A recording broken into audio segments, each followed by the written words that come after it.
I think what we've heard in the last 2 days is that there is a lot of research that is going on. And I think the good thing also is that there is a lot of innovation that is happening in this space.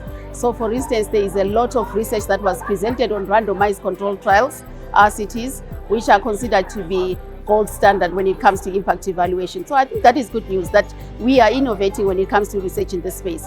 But what it says also is that there is a lot of scope to collaborate, to partner, to maximize the impact of this research on policy and development programming.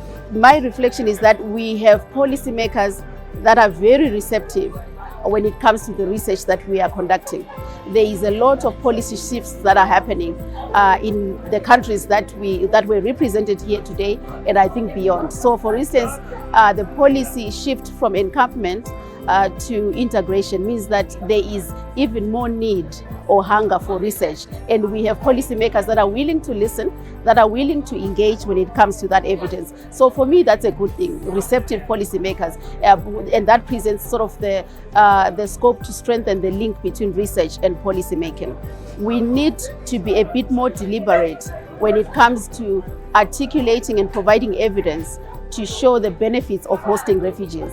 I think for me, what the policymakers are saying is that they need to have evidence that is based on rigorous research, independent research, that will help them to sort of articulate to their constituencies when it comes to the benefits of hosting refugees. And I think when we have such evidence, policymakers should be able to also incorporate and integrate refugees and host populations into their development plans, because they are in economic benefits. There is a lot of potential that can be harnessed and tapped into when it comes to the refugee community. So that's number one in terms of the key research areas. Number two, I think is what was highlighted in the closing session, which is also being deliberate when it comes to understanding or examining the drivers of displacement. Because I think, as it was also said during the closing, that if we don't understand the drivers, the push factors, then what we are doing is treating cancer with Panadol. That's not what we want. We want to have lasting and sustainable solutions. And for us to do that, we also need to understand it from the driver's perspective. So I think we need to be a bit more deliberate in doing that as well. And then the last area where I think there should also be a lot of research is on panel surveys and panel analysis.